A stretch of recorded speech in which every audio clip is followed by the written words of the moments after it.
দেখুন, supreme court কিন্তু আগেও বলেছিল যে কাজে যোগ দেওয়ার কথাটা, এবং রাজ্যের ক্ষমতা আছে, রাজ্য অনেক কিছু করতে পারে, সেটা মমতা ব্যানার্জির ধমকিও দিয়ে দিয়েছিল।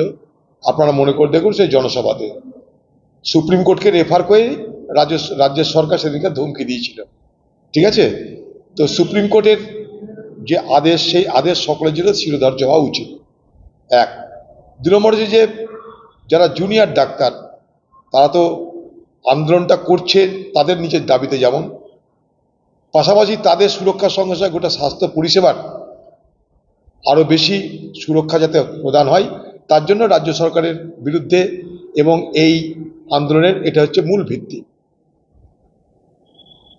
উচিত ছিল রাজ্য সরকারের পক্ষ থেকে জুনিয়র ডাক্তারদের সঙ্গে সরাসরি আলোচনা করে এই সমস্যার সমাধান করা।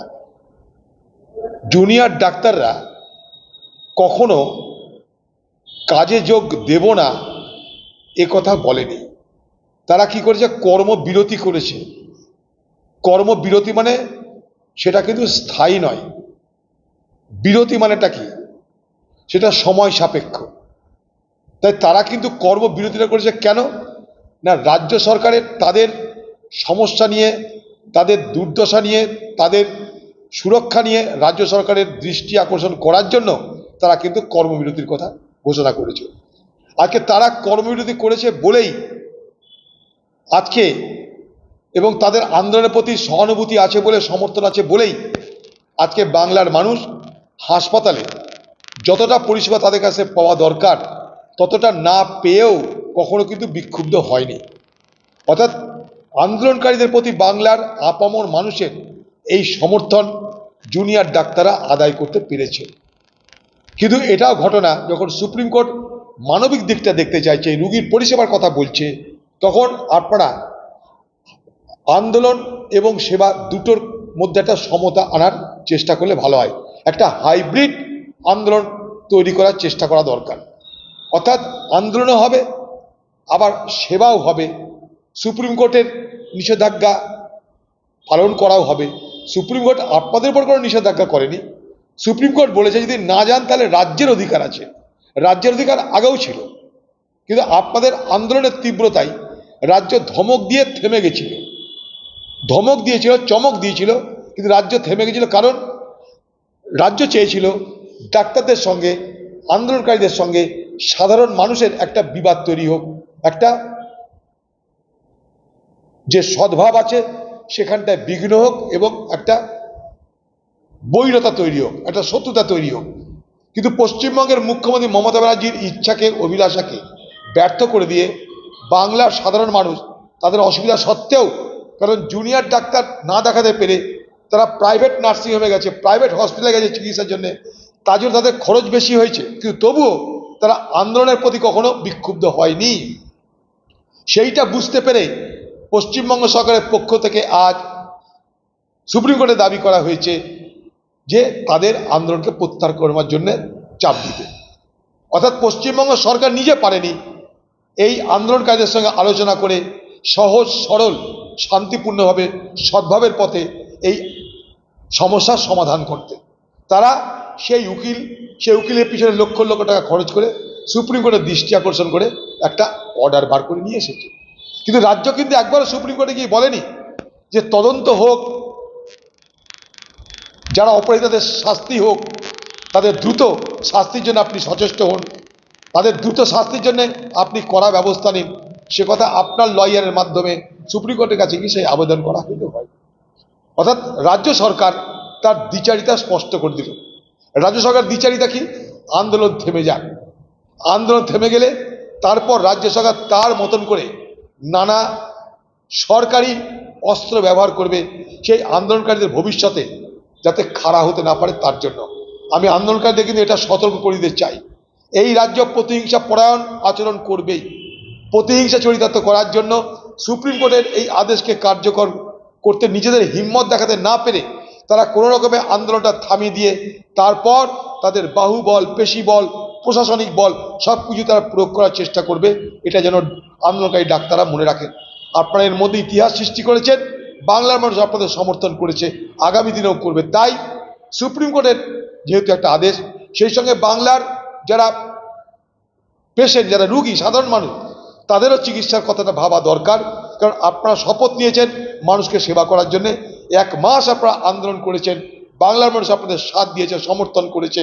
তাই আগামী দিনে তাদের কথা ভেবে, সুপ্রিম কোর্টের রায়ের কথা ভেবে একটা হাইব্রিড একটা মেকানিজম, অর্থাৎ আন্দোলনও হবে, আবার রুগীদের সেবা করা হবে, এমন একটা কোনো ব্যবস্থা আপনারা করুন।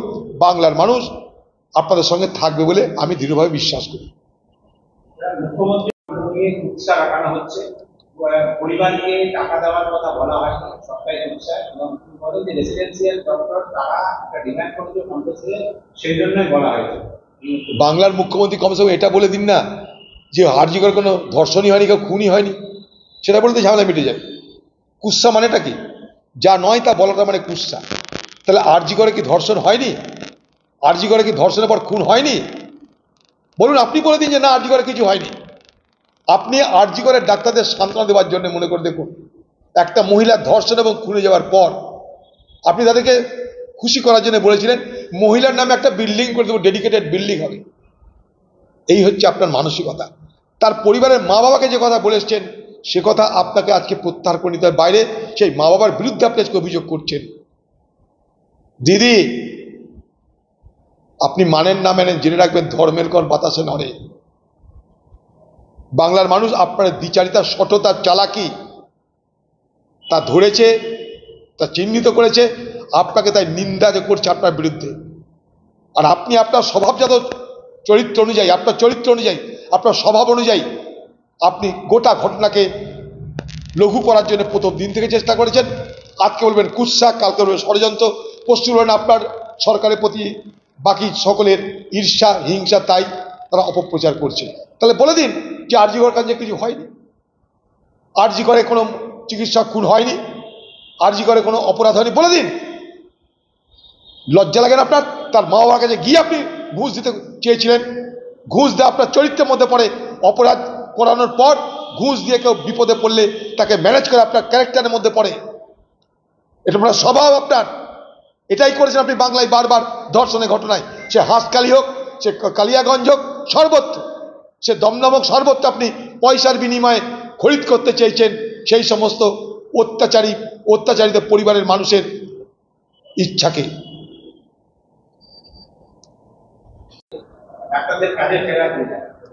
देखिए, सुप्रीम कोर्ट की जो आदेश पहले भी दिए थे, सुप्रीम कोर्ट कभी ये नहीं कहा कि आप आंदोलन करते जाओ,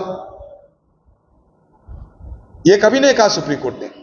सुप्रीम कोर्ट ने पहले भी यह सलाह दिया था कि आप आम लोगों को, मरीजों को सेवा प्रदान करें। अगर सेवा प्रदान ना करे तो सूबे की सरकार की हाथ में यह कानूनी औजार है जिसके तहत आप लोगों के खिलाफ कोई कार्रवाई कर सकते।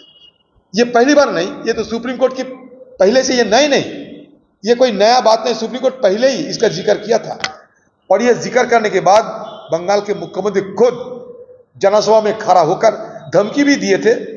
धमकी भी दी थी, आपको याद रहना चाहिए। बंगाल के डॉक्टरों को, बंगाल में जो आंदोलनरत डॉक्टर, ये डॉक्टरों के खिलाफ जहर उगालते हुए उन्होंने धमकी देने की भी कोशिश की, और ये भी उन्होंने उस दिन कही थी कि भाई जरूरत पड़े तो एफआईआर हम कर सकते, लेकिन करते नहीं, दया करते हैं। आप लोगों के खिलाफ पासपोर्ट आप लोगों को ना मिले, इस तरीके की इंतजाम भी हो सकते। मतलब धमकी, डराना। सुप्रीम कोर्ट की पिछले तारीख की जो सुप्रीम कोर्ट की जो ऑब्जर्वेशन थी उसके ऊपर उसको जिक्र करते हुए बंगाल के मुख्यमंत्री पहले ही ये धमक दे चुकी है। लेकिन मुझे भी यही कहना है कि 1 महीना गुजर चुके हैं, बंगाल के आम लोग आंदोलनरत डॉक्टरों के साथ दिए हैं।